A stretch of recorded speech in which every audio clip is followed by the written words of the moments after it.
All right, maybe for the last time, G-O-O-D, good afternoon. No! For the, huh? You did it. I didn't want you to do that. We might have to cue up Elvis, okay. The time is near. Aloha from Alt Mulgy. No, actually, we're not going anywhere. Native News Today is as strong as ever, and basically what we've done is we've looked at the entertainment market out there, we looked at the way things are going, and we've decided to not take away the Native News Today, but maybe give you a new perspective, a behind-the-scenes look at the way things are done around here. And starting next week, we'll have a different view, and we'll take you right in with us as we go out and get the stories and everything, and it should be a lot of fun. Kind of like when you went out and bought Tide, at the grocery store, new and improved. Something like that, something kind of like that, brand A over brand X. Brand X, something like that, yeah. But a lot of great stories coming up this week. We got a lot of things to talk about. A lot of things going on in Indian country, basically. We've got FEMA here in Alt Mulgy County taking care of some of the disaster relief aid. As you look behind me, we visited with Melinda Dunn. She's a spokesman from there, and really getting everything kicked off at Creek Nation. So wonderful thing going on here. They'll be able to get relief aid if the floods damage their homes or anything like that. So we'll be talking with FEMA. Also, a bridge project by the Muskogee Creek Nation done in conjunction with Wagner County and Chief A.D. Ellis and County Commissioner down there, Jim Hargrove, really done a wonderful job working together and getting that bridge built for Wagner County. So that's another thing. And plus a motivational speaker there. Absolutely, DJ Venice. DJ Venice from out in California. He was a graduate of the U.S. Air Force Academy in Colorado Springs, and he goes around speaking with kids and Native youth specifically around the country, and he got to visit the College of Muskogee Nation. That was a big deal. And a couple other guys we got to visit with also were a couple of really cool dudes, veterans, Willie Haney and Mr. I'm sorry, Charlie Harjo. I got them mixed up there. Willie Haney and Charlie Harjo, and got to visit with those guys and talk about starting the Seminole Nation Honor Guard, which they also started the Creek Nation Honor Guard. So those guys got their hand on a little bit of everything, and they're almost like a traveling rock band. We were laughing about it the other day. They're almost like a traveling rock band. Willie was like, yeah, I had a gig the other night, so it's pretty fun. Well, Haney is a cool dude. Yeah. He still rides his bike around the complex and everything. Really cool dude. Yeah, and he's the brother of Chief Enoch Kelly Haney. And as we see here in the background, we continue our documentary on the bow making with Mike Berryhill. Yes, Mike Berryhill finishing up on his bow project, and really some more things they want to put in there and everything like that. Really get the wide scope. And one of the things Mike said was, we don't care how long it is, it's got to cover everything, and we want to get this done and done right. So it's keeping going along with that, and going to get it wrapped up here pretty soon. But it's a wonderful job by Jared and Mike and all the people involved. That's right, a very extended Native News Today program today with new segments and some new things going to be happening here on the show and everything. So well, we always like to think that we're extended. That's right. All this going on here as the Native News Today rolls along. Smali, tasaako tsusinili yangi naistun sanga. Pangana riibe hayat kaus. Nage, kada magas. Pangana hayat kidoang noge. Fanny molo jo subananga. Tu morsati. Hitla hani subani doang. What? Hiji mokhetsari chin hisakta rastumidanga. Ma hiji mokkase di wekki diga hisagida ran hiliga ampane hayat kidoang. Hilimani, matse. The Muskogee Creek Nation Tobacco Prevention Program offers all cessation classes to young and old. For more information about a healthier life and a second wind, contact one of these centers nearest you.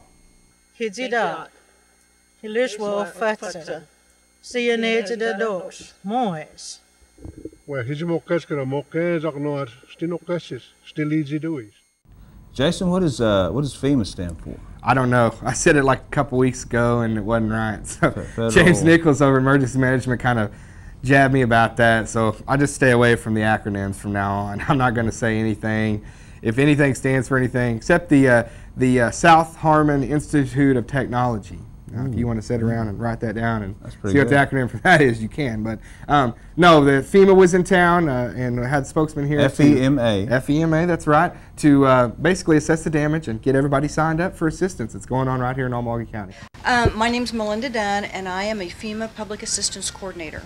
I work directly with the tribes and the state agencies of Oklahoma.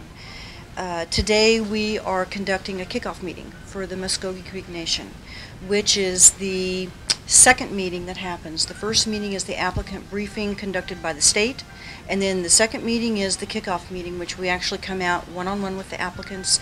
We explain the public assistance program. We talk about the deadlines. We talk about eligibility. We talk about damages.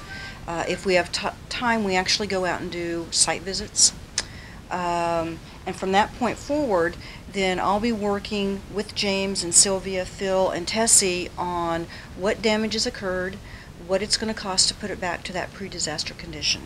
This is strictly the public assistance side of FEMA. So what we deal with is municipalities, cities, counties, the state agencies, the tribes. So we're looking at roads and bridges. We're looking at your public infrastructure, your public buildings here at headquarters.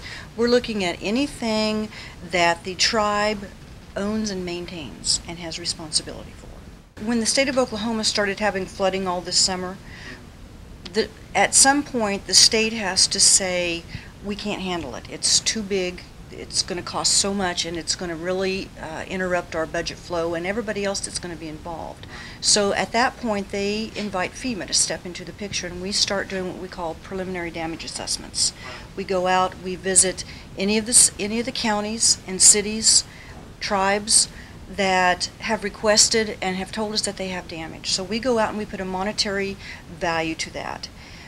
After the state meets its threshold for a disaster amount, then each county must also meet a threshold. Once that happens and we're finished doing our preliminary damage assessments, we give that information back to the state, and they can make a request from the governor, who then requests from FEMA, who then requests from the president for a disaster. The one that I'm here for today is 1712, and the incident period for that is June the 10th through July the 25th. We had a bunch of flooding that happened in August. And we've already done our preliminary damage assessments, and we got a new declaration, which is DR 1718, and that incident period is August the 18th through September the 12th. So we're going to kind of cover a little bit of both. I'm going to talk to the James and the people here about both disasters, and we're going to talk about what happened during both disasters and what kind of monetary reimbursement that we can do. Well, Jay, Simon and Garfunkel would be glad because there's no more bridge over troubled waters in Wagner County. There was a county bridge that really needed to be reconstructed and rebuilt, and the county commissioners, with the help of the Muskogee Creek Nation, were able to build this new bridge. That's right. And I mean, sadly, I don't really know too much about Simon and Garfunkel because I was probably, you know, -20 when they were at their height of their popularity. Oh, okay. So. But the height of the popularity now is this new bridge in Wagner County. With the help of the Creek Nation, it all becomes a reality. I'm Jim Hargrove, Wagner County District 3 County Commissioner, and we are happy to be out here today to dedicate this bridge and this road to the people of Wagner County, District 3. This is another road project that the Creek Nation has been involved in with the counties, and it's just one of several, one of many in the future. It was getting to the point of being unsafe. There was the pony trusses on it was rusting out. It was starting to deteriorate fairly bad. So we are happy to get this, and it will help the residents in Stone Bluff and the Leonard area to get back toward Coweta and Wagner County seat. Beautiful bridge, beautiful road here, and I came through here about a year and a half ago going to Stone Bluff, and now it looks like a super highway through here. It's just another item that we're working with the county and the state to better everybody. I don't know how I can explain how much I do appreciate the help that the Creek Nation gives to us, because they do a lot for Wagner County, not only in roads but also water lines, things like that. That helps the county out immensely. Jason, when you get up in the morning, man, I mean, just how do you get motivated? Usually a bowl of Fruity Pebbles does the trick. Honestly, I'm not gonna lie, but that does work. I'll tell you what. You know, honestly, I've always thought that motivational speakers just always say the same thing, and they do. But it's a good thing. So here's DJ Venice talking to the College of the Muskogee Nation. When you're pushing a stalled car, those first couple steps are the hardest. But once you get it going, you got a rhythm down, and it just gets a little bit easier. And that's what I'm saying, is be patient enough with yourself to know that the beginning is always the toughest when you set off on a new goal. But I'm telling you, from the bottom of my heart, it's worth doing. My parents, and I mentioned this morning, my parents were kids when they had me, and now I'm in a place to be able to say thank you to them in ways I couldn't have before. My dad's lifelong dream was to go to Alaska. He had read about it as a kid, he had seen it in books, he'd always wanted to go, and I've been able to take him 3 or 4 times with me on trips up there. Kind of things that, like I said, that's my highest hope for everybody here, is that you enjoy what you do, you enjoy who you do it with, but all these things pay off, I promise you. For the youth that are here, this is your time. So I hope that some of these ideas planted a seed or maybe sparked something off in you. But my job here wasn't to impress you with what I could do for you. It was to impress you with what you could do for yourself. So with that, Jimmy Wetch, thank you very much, and you guys take care. Well, I'm here today by invitation from the college to come and talk to the youth today about setting their life up for success, creating the right environment around them to reach that success, and to do the things, to use the gifts that they've been given, use their own talent, ability, and power to build the kind of life they actually want. That was what my role here was today. Difference in time between where they are now and where I am feels like it was that long ago. And to be able to come and share the experiences that I've had, the good and the bad, because I think we learn wisdom from both of those experiences, to be able to share that with them to help make their path a little bit easier than mine was at times, to me is a real reward. Because I've got 2 kids too, and you know, I will be grateful when people do that for them, you know, on their journey as well. So I'm only too happy to give back. I had a lot of people help me get to this point in my life. So. Being a Native American ancestor, do you think that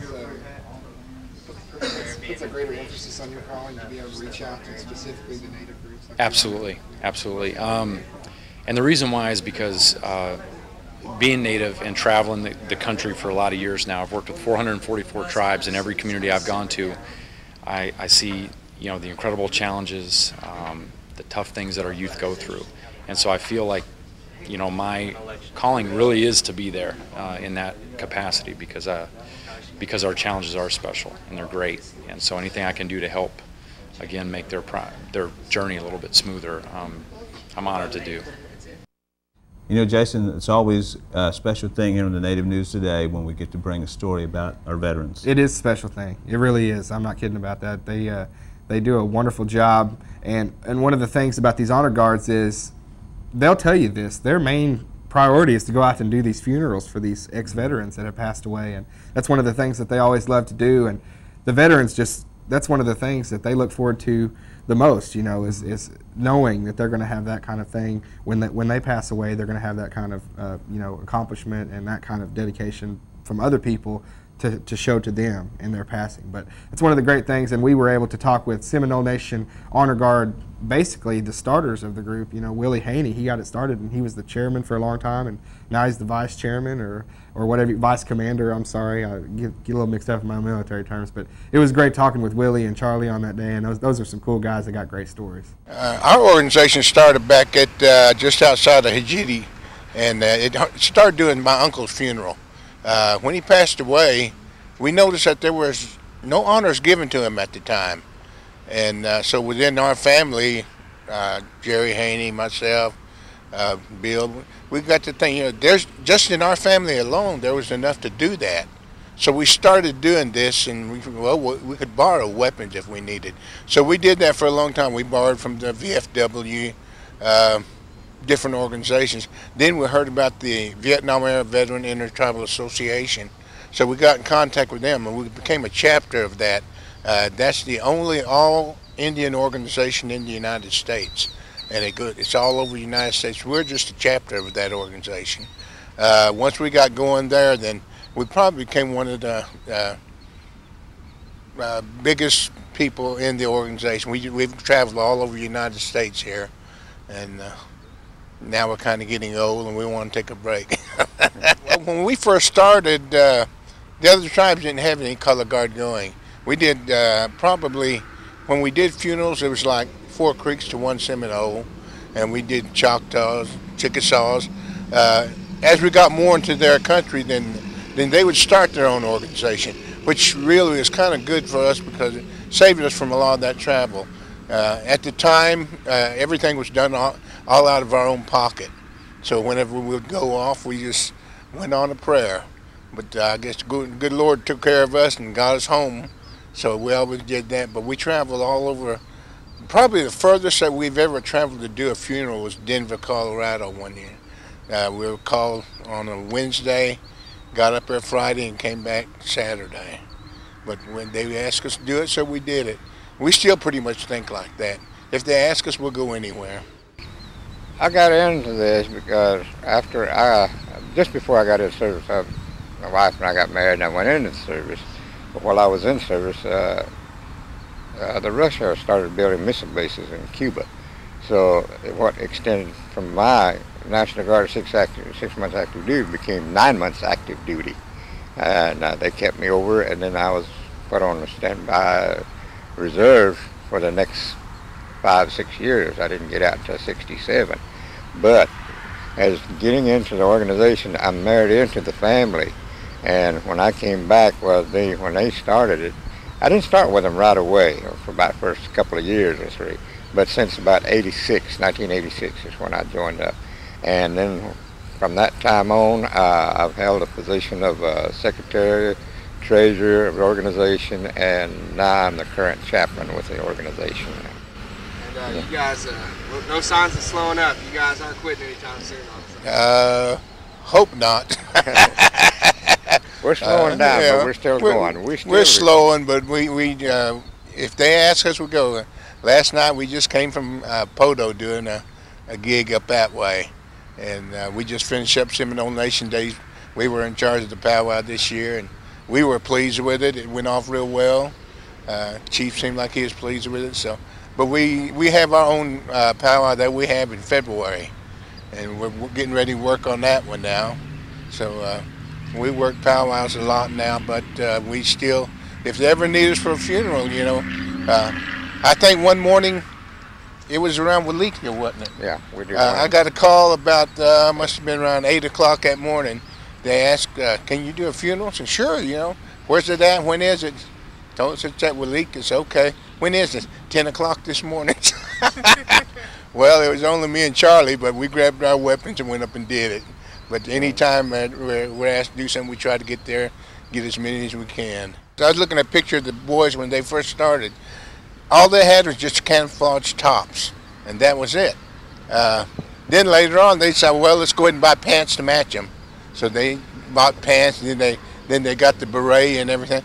And it evolved, and then we came into the camouflage uniform was our first uniform. And when we went up to Denver to do the funeral up there, it was my cousin. And on the way back, we stopped. We got talking about, you know, we had to put on a black beret because at the time we had maroon. Said because we do so many funerals that it just seems appropriate. Then from there, we had always talked about going to the old Navy uniform that came out in '72, and so we kind of went into that. And now that's what we have, and it's a black. And to us, it's appropriate because we do a lot of funerals, and that was our main thing. The reason that we started. Everything else just kind of came along, but we have fun doing what we're doing. Even when we do a funeral, it makes us feel good. You know, as we travel throughout Native American country, it's always good to report on special events and some good things happening down in Chickasaw country. Ada, Oklahoma, the headquarters right there, but everything's going to be going on next week in Tishomingo. That's where, but there'll be some things in Ada, but basically the whole festival is in Tishomingo. I'm talking about the 47th annual Chickasaw meeting held in conjunction with the 19th annual Chickasaw Festival. That's all going down in Tishomingo and Ada, in that area there. They're going to be having all kinds of stuff, kind of like the festivals around here, Cherokee Country and in Creek Country. We're going to have the parade, the State of the Nation address by Governor Bill Anatubby, and who's, my goodness, he's in his, sixth term? He's been the Chickasaw governor since 1987. That's when he was first elected there, and he's survived this long. I mean, wow. My goodness, he's done a wonderful job there and really got the Chickasaws moving in the right direction, you know. And the great thing about the festival is it's held in conjunction with the meeting. They've got the State of the Nation, they've got the Princess Pageant, they've got the parade, they got the rodeo, fast pitch and slow pitch softball games, of course, horseshoes, of course. And as you look behind us, we've got images from some of the past festivals. They got activities for kids. As you can see, they've got all kinds of festivities going on throughout the week, going on all, oh yeah, move it out of the way, Drew. See, she's having fun. She's having fun. They all are. Yeah. So basically, it's a big weekend and a big week for these people down in Chickasaw country. And like I said, it's going in like 3 different communities. So it's really like a hopscotch type of thing. You can go here, you can go there, or whatever. And elder activities too, and traditional dress, things like that. And really a big time thing in Chickasaw country. And Governor Anna Tubby and Lieutenant Governor Jefferson Kill, they do a great job, that administration, of making things happen for those people. Well, as you can see, a lot of things happening there, as Jason alluded to. We got the pictures back here. That's a cool shot right there. I like that. Chickasaw, man. Chickasaw, the word Chickasaw means rebel. So hopefully there'll be no rebellion going on down there, and everybody will keep it. I mean, with no rebellion or no cause, then it'd be Chickasaw without a cause? Yeah, I guess so, yeah. Chickasaw without a cause, yeah. James Dean. Be good. Yeah, so, yeah. But, hey, I tell you what, let's go ahead and take a commercial break. Yeah, let's take a quick commercial break. Let's jump out of here. We'll be right back. Hello, my name is Ivaline Tatras, manager of the Muskogee Creek Nation Elderly Housing. Here at the Muskogee Creek Nation, we recognize our elders as being a major influence on our culture. That's why we take care of them with fully equipped homes and daily nutrition and a sense of security. At Muskogee Creek Nation, taking care of our past means we also take care of our future. All right, we continue our documentary on bowmaker Mike Berryhill, but a special event happening also this weekend. Absolutely. Everybody welcome out to the Creek Capitol grounds, and going to be starting at 12 o'clock. It's basically a bow shoot society that we're starting, and me and Jared Moore and his father, Patrick Moore, the district judge of the court, really Judge Patrick Moore is the one that got the whole thing started with the documentary of Mike Berryhill. But Mike will be out there, and we'll have loaner bows, loaner arrows. You don't have to have a bow. If you have a compound or a recurve bow, bring it on out. Anybody that wants to come, man, woman, child. No competition. We're just getting together to fellowship, eat some hot dogs, drink some Cokes, and shoot some traditional bows and everything like that. And we're going to be doing this on a monthly basis. But this is just the beginning of it. It's a wonderful thing. And it's all really birthed out of the passion that Mike Berryhill has for the art of creek bow making. The insistence that he has on the fact that it will not die under his watch, and that's what he's all about, and that's what this is all about as we continue to run our bow making footage, because Mike doesn't want those things, those fires of the culture, to burn out. That there is a rawhide string, and of course it's pretty stiff. It's been waxed pretty heavily, but if you can notice the twist in it, you can actually see the twist in it. But when I cut the rawhide, there was 2 strands of rawhide in there, about 1/4 of an inch wide. And you want to cut the strip up and down. If you cut it up and down, is the longest length anyway of the deer, from head to tail. So that portion there is what you need to cut out to make a string out of. But you can also cut it in a spiral shape to get more out of it, see. But in doing that, like paring an apple. Right. Okay. And rawhide strings are made, or not rawhide, but squirrel strings are made the same way. Right. I've never made I've never made a squirrel bowstring, but I'm going to. The squirrel string, a squirrel rawhide is real tough, real tough. But that's a rawhide string. So now, will you just take another piece just like this and knot it in the center? And then that's how you end up with your string? Really, that spiral cut will give you enough length, see. Oh, this will stretch? No, that string there is ready. It's okay. But what I'm saying is that's only half a bowstring, right? No, that's for a little bitty bow. Oh, gotcha. Okay. I didn't know if you could take short bow. 2 pieces and attach them in the middle with a knot and then affect it that way. Ideally, that's probably for maybe almost 4 foot long bow. Okay. Real short bow. Right. But if you was making it for, say, a 68 inch like that bow is over there, I would cut it out in a spiral shape where you get more length out of it. So you start out right in the center of the deer hide. In fact, I got one down there out of the barn. I can show you right now, but I can walk down there and look at it. But you get more length out of it cutting it that way. Okay. And did your Plains tribes that made the shorter bows for use on horseback, would they have typically used buffalo hide to make those strings? Buffalo hide is extremely thick. Really? couldn't find a thin enough place on a hide to get one. You don't. It's possible, but most of your plains tribes made sinew strings from gut. From bone. All right, Jace, it looks like we're closing down another Native News today, and I believe this is program number 70. 70, yeah, the big 7-0. Over the 70s hill. were good. Over the hill, the 70s were good. They were real good to you. They were We're not going to say why.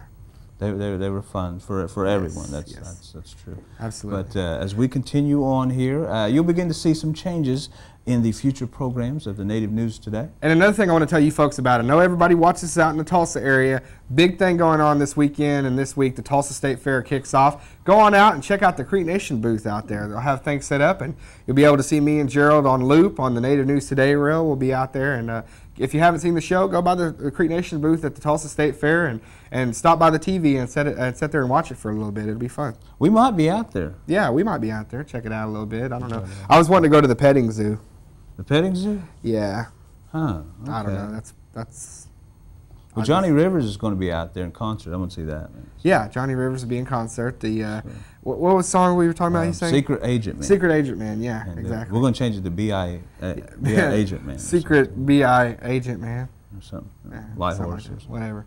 Yeah, but yeah. Anyway, we're going to, as we said, you'll see some changes here in the Native News Today, and it'll all be good. And we'll continue to request your input to the show. Tell us about those great stories happening out there. And another thing is, if you're out there right now, you're watching, and you don't have anything to do, you're a little bit bored, go on out to the Creek Nation Capitol grounds. We're out there shooting bows, and come on out and see us, and basically get something to eat, shoot a traditional bow, and learn something you may not have known before you came out there, or get in touch with something that you heard about as a kid, and maybe you'd like to get in touch with again. But the main thing is we got to keep this these cultural traditions thriving, and this is one of them that we'd like to see continue, and I know Mike would too. So it's a big deal, and we'd like to see everybody out there, as many people as we can. You get to see this man in action with that bow, man. Absolutely right. So for myself and Gerald here, we're going to take off, and last time he shot a deer and a tiger.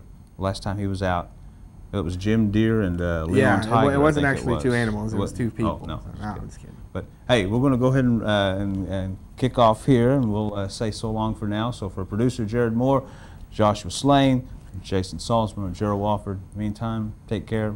God bless. We'll see you soon.